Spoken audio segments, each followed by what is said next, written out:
ఓం శాంతి 27/11/2025 మధురమైన పిల్లలు, తండ్రి ఏదైతే చదివిస్తారో దానిని మంచి రీతిలో చదువుకున్నట్లయితే అది 21 జన్మల కొరకు సంపాదనకు ఆధారమవుతుంది.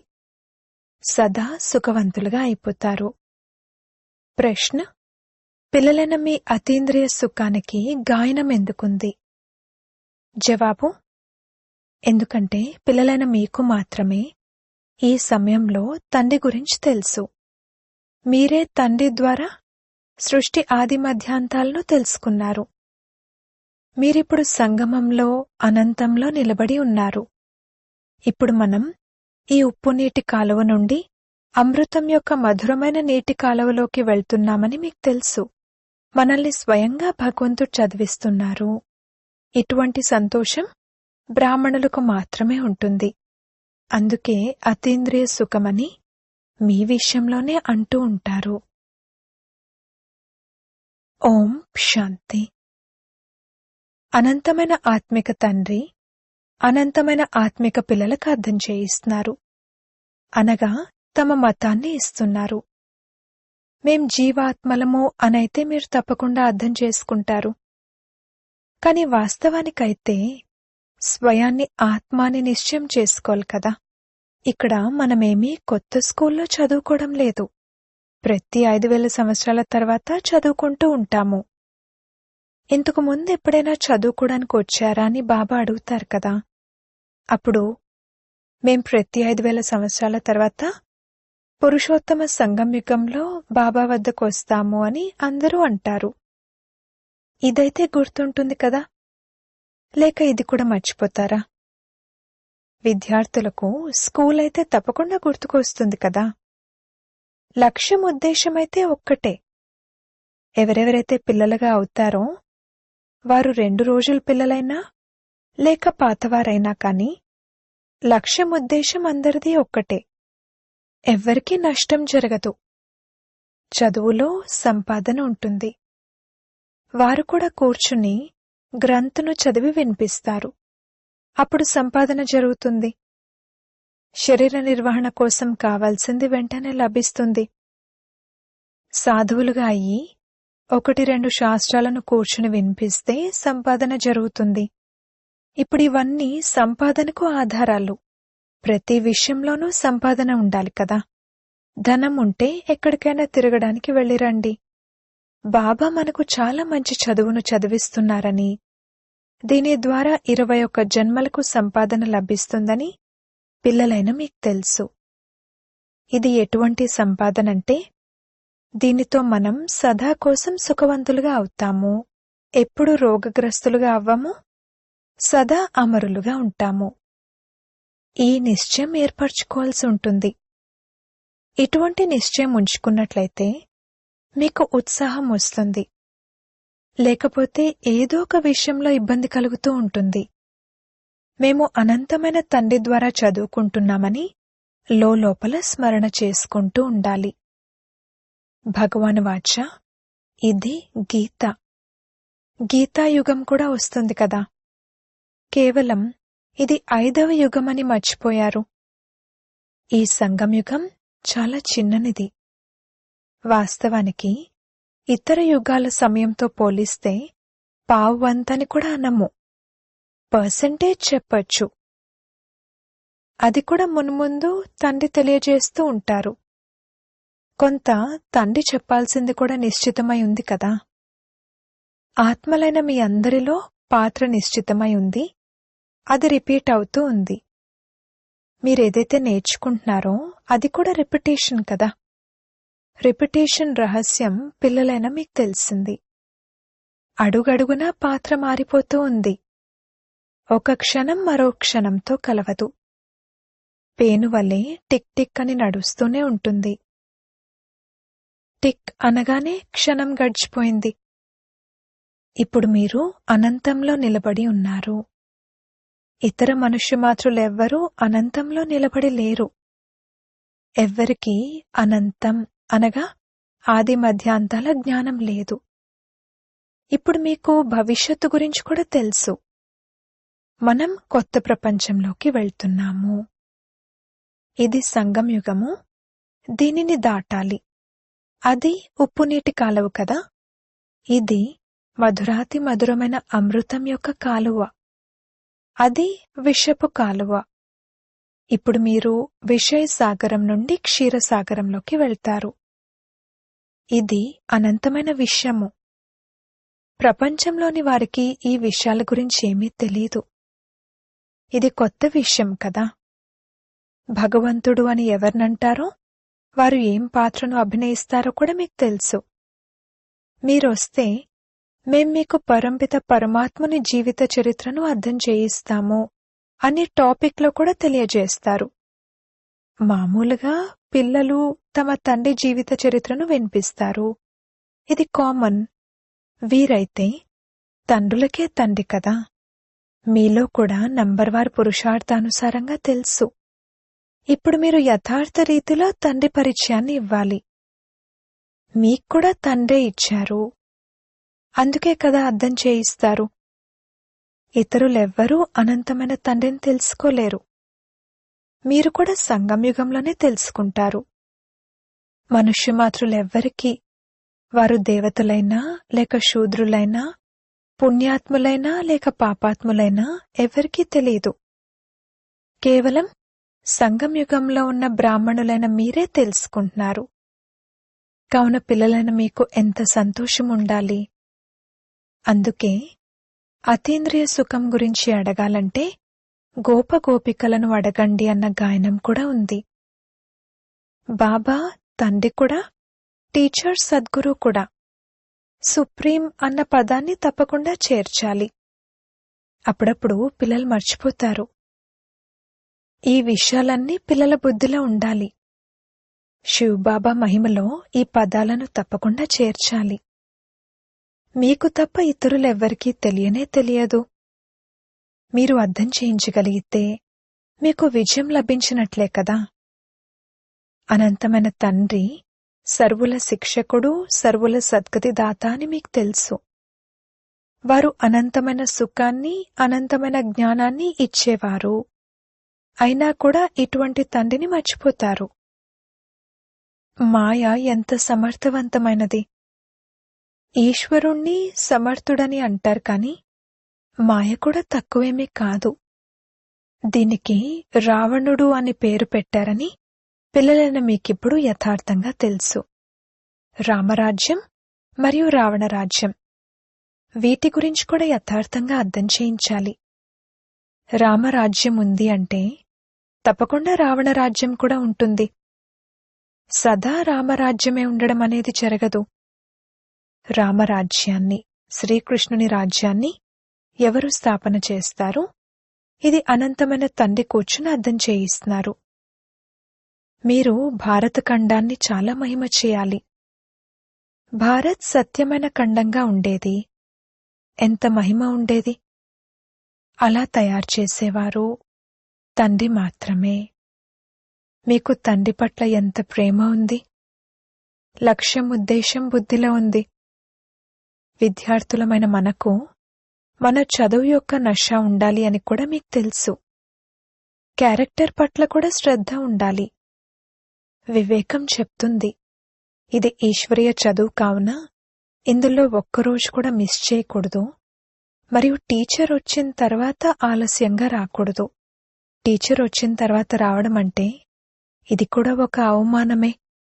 స్కూల్లో కూడా లేటుగా వస్తే వారిని టీచర్ బయటే నిలబెడతారు. బాబా తన బాల్యం యొక్క ఉదాహరణను కూడా తెలియజేస్తున్నారు. మా టీచర్ అయితే చాలా స్ట్రిక్ట్గా ఉండేవారు. లోపలికి కూడా రానిచ్చేవారు కాదు. ఇక్కడైతే ఆలస్యంగా వచ్చేవారు చాలామంది ఉన్నారు. సేవ చేసే సుపుత్రులైన పిల్లలు తప్పకుండా తండ్రికి ప్రియంగా అనిపిస్తారు కదా. ఇదే ఆది సనాతన దేవీదేవత ధర్మమని ఇప్పుడు మీరు అర్థం చేసుకుంటారు. వీరి ధర్మం ఎప్పుడు స్థాపన అయ్యింది అనేది కొద్దిగా కూడా ఎవరి బుద్ధిలోనూ లేదు. మీ బుద్ధి నుండి కూడా పదే పదే జారిపోతుంది. మీరిప్పుడు దేవీ దేవతలుగా అయ్యేందుకు పురుషార్థం చేస్తున్నారు. ఎవరు చదివిస్తున్నారు? స్వయంగా పరంపిత పరమాత్మ. ఇది మన బ్రాహ్మణ కులమని మీరు భావిస్తారు. ఇక్కడ వంశముండదు. ఇది సర్వోత్తమమైన బ్రాహ్మణ కులం. తండ్రి కూడా సర్వోత్తములు కదా. వారు ఉన్నతోన్నతమైన వారు కావున తప్పకుండా వారిచ్చే సంపాదన కూడా ఉన్నతంగా ఉంటుంది. వారినే శ్రీ శ్రీ అని అంటారు. వారు మిమ్మల్ని కూడా శ్రేష్టంగా తయారు చేస్తారు. మనల్ని శ్రేష్టంగా తయారు చేసేవారెవరు అన్నది పిల్లలైన మీకే తెలుసు. ఇంకెవ్వరూ ఏమీ అర్థం చేసుకోరు. మా తండ్రి కూడా, టీచర్ కూడా, సద్గురు కూడా వారు చదివిస్తున్నారు అని మీరంటారు. మనము ఆత్మలము. మీరు నా సంతానమని తండ్రి ఆత్మలైన మనకు స్మృతినిప్పించారు. సోదర భావం కదా. తండ్రిని తలుచుకుంటారు కూడా. వారు నిరాకారి తండ్రి కావున తప్పకుండా ఆత్మలను కూడా నిరాకారి అని అంటారని భావిస్తారు. ఆత్మే ఒక శరీరాన్ని వదిలి మరొకటి తీసుకుంటుంది, మళ్లీ పాత్రను అభినయిస్తుంది. మనుషులు స్వయాన్ని ఆత్మకు బదులుగా శరీరంగా భావిస్తారు. నేను ఆత్మను అనేది మర్చిపోతారు. నేనెప్పుడు మర్చిపోను. ఆత్మలైన మీరంతా శాలిగ్రామాలు. నేను పరంపితను అనగా పరమ ఆత్మను. వారికి వేరే పేరేదీ లేదు. ఆ పరమాత్మ పేరు శివ. మీరు కూడా అటువంటి ఆత్మలే, కాని మీరంతా శాలిగ్రామాలు. శివుని మందిరాలకు వెళ్తారు. అక్కడ కూడా అనేక శాలిగ్రామాలను పెడతారు. శివుణ్ణి పూజించేటప్పుడు శాలిగ్రామాలను కూడా పూజిస్తారు కదా. అందుకే బాబా అర్థం చేయించారు, మీ ఆత్మకు మరియు శరీరానికి రెండింటికి పూజ జరుగుతుంది. నాకైతే కేవలం ఆత్మకు మాత్రమే పూజ జరుగుతుంది. నాకు శరీరం లేదు. మీరు ఎంత ఉన్నతంగా అవుతారు. బాబాకైతే సంతోషం కలుగుతుంది కదా. తండ్రి పేదవానిగా ఉంటారు. పిల్లలు చదువుకుని ఎంత ఉన్నతంగా అవుతారు. ఎలా ఉన్నవారు ఎలా అవుతారు. తండ్రికి కూడా తెలుసు మీరు ఎంత ఉన్నతంగా ఉండేవారు, ఇప్పుడు ఎంతగా అనాథలుగా అయిపోయారు. తండ్రి గురించే తెలీదు. ఇప్పుడు మీరు తండ్రికి చెందినవారుగా అయ్యారు కావున మొత్తం విశ్వానికి యజమానులుగా అవుతారు. తండ్రి అంటారు, నన్నే హెవెన్లీ గాడ్ ఫాదర్ అని అంటారు. ఇప్పుడు స్వర్గస్థాపన జరుగుతుందని కూడా మీకు తెలుసు. అక్కడ ఏమేముంటాయి అనేది మీ బుద్ధిలో తప్ప ఇంకెవరి బుద్ధిలోనూ ఉండదు. మేం విశ్వానికి యజమానులుగా ఉండేవారము, ఇప్పుడు తయారవుతున్నాము అని మీ బుద్ధిలో ఉంది. మేం యజమానులము అని ప్రజలు కూడా ఇలాగే అంటారు కదా. ఈ విషయాలు కేవలం పిల్లలైన మీ బుద్ధిలో మాత్రమే ఉన్నాయి. సంతోషముండాలి కదా. ఈ విషయాలను విని ఇతరులకు కూడా వినిపించాలి. అందుకే సెంటర్లను లేక మ్యూజియంలను తెరుస్తూ ఉంటారు. కల్పకృతం ఏదైతే జరిగిందో అదే మళ్లీ జరుగుతూ ఉంటుంది. మ్యూజియంలు, సెంటర్లు మొదలైనవి మీకు చాలామంది ఆఫర్ చేస్తారు. అప్పుడు చాలామంది వెలువడతారు. అందరి ఎముకలు మృదువుగా అవుతూ ఉంటాయి. మొత్తం ప్రపంచంలోని వారి ఎముకలను ఇప్పుడు మీరు మృదువుగా చేస్తూ ఉంటారు. మీ యోగంలో ఎంత ఎక్కువ శక్తి ఉంది. తండ్రి అంటారు, మీలో చాలా శక్తి ఉంది. భోజనాన్ని మీరు యోగంలో ఉంటూ తయారు చేయండి మరియు తినిపించండి. అప్పుడు బుద్ధి ఇటువైపుకు ఆకర్షింపబడుతుంది. భక్తి మార్గంలోనైతే గురువుల ఎంగిలి కూడా తింటారు. భక్తి మార్గం యొక్క విస్తారమైతే చాలా ఉందని, దానిని వర్ణించలేమని పిల్లలైన మీకు తెలుసు. ఇది బీజము, అది వృక్షము. బీజాన్ని వర్ణించగలము, అంతేకాని ఎవరికైనా చెట్టుకున్న ఆకులను లెక్కపెట్టమని చెప్తే లెక్కపెట్టలేరు. ఎన్నో ఆకులుంటాయి. బీజంలో ఆకుల గుర్తులు కనిపించవు. ఇది అద్భుతం కదా. దీనిని కూడా సృష్టి అద్భుతమని అంటారు. జీవజంతువులు ఎంత అద్భుతంగా ఉన్నాయి. అనేక రకాల కీటకాలున్నాయి. అవి ఎలా జన్మిస్తాయి? ఇది చాలా అద్భుతమైన డ్రామా. దీనినే ప్రకృతి అని అంటారు. ఇది కూడా తయారు చేయబడిన ఆట. సత్యుగంలో ఏమేమి చూస్తారు? అవన్నీ కొత్త వస్తువులే ఉంటాయి. అన్నీ కొత్తవే ఉంటాయి. నెమలి కోసమైతే బాబా అద్దం చేయించారు. దానిని భారత్ యొక్క జాతీయ పక్షి అని అంటారు. ఎందుకంటే శ్రీకృష్ణుని కిరీటంలో నెమలికను చూపిస్తారు. మగ నెమలి మరియు ఆడనెమలి అందంగా కూడా ఉంటాయి. గర్భం కూడా కన్నీటితో జరుగుతుంది. అందుకే జాతీయ పక్షి అని అంటారు. ఇటువంటి అందమైన పక్షులు విదేశాల వైపు కూడా ఉంటాయి. ఇప్పుడు పిల్లలైన మీకు మొత్తం సృష్టి యొక్క ఆది మధ్యాంతాల రహస్యాన్ని అర్థం చేయించారు. ఇది ఇతరులెవరికీ తెలియదు. మీరు ఇలా చెప్పండి, మేం మీకు పరంపిత పరమాత్మ యొక్క జీవిత చరిత్రను తెలియజేస్తాము. వారు రచయిత కావున తప్పకుండా వారి రచన కూడా ఉంటుంది.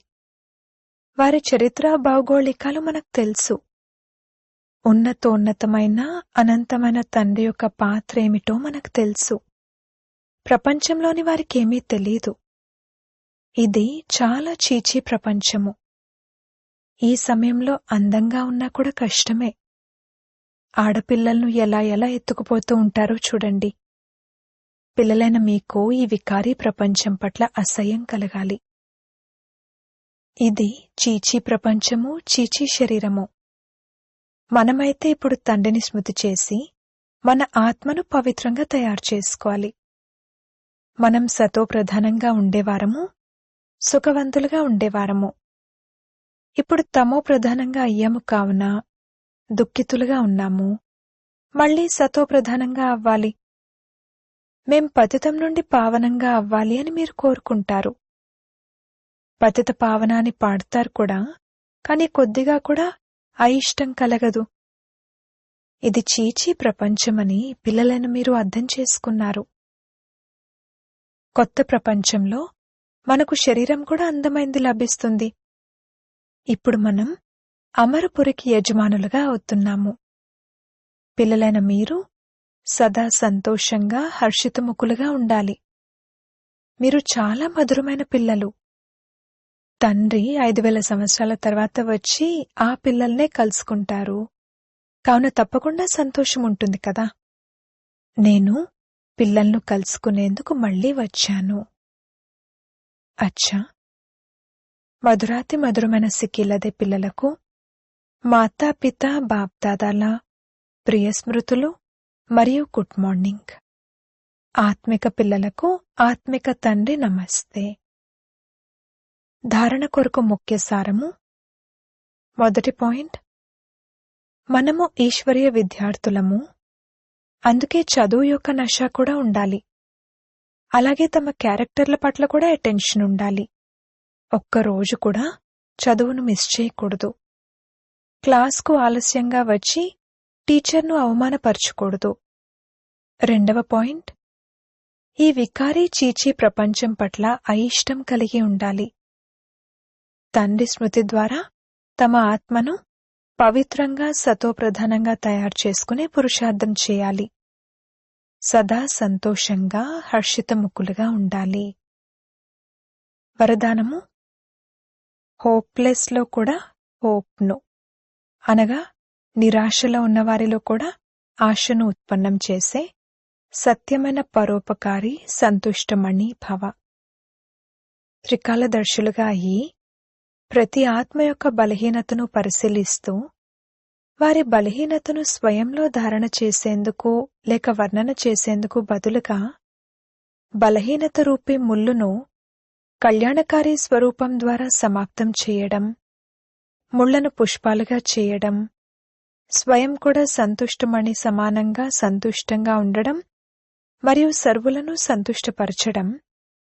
ఎవరి పట్లనైతే అందరూ నిరాశను చూపిస్తారో అటువంటి వ్యక్తి పట్ల లేక అటువంటి స్థితిలో సదా కొరకు ఆశాదీపాన్ని వెలిగించడం, అనగా నిరాశకు లోనైన వారిని శక్తివంతులుగా తయారు చేయడం, ఇటువంటి శ్రేష్ఠ కర్తవ్యం కొనసాగుతూ ఉన్నట్లయితే పరోపకారులు సంతుష్టమణులు అన్న వరదానం ప్రాప్తిస్తుంది. స్లోగన్: పరీక్షా సమయంలో ప్రతిజ్ఞ గుర్తుకొస్తే అప్పుడు ప్రత్యక్షత జరుగుతుంది. అవ్యక్త సూచనలు: అశరీరి మరియు విదేహీ స్థితి యొక్క అభ్యాసాన్ని పెంచండి. మొత్తం రోజంతట్లో మధ్య మధ్యలో 1 సెకండ్ లభించినా కానీ పదే పదే విదేహీగా అయ్యే ఈ అభ్యాసాన్ని చేస్తూ ఉండండి.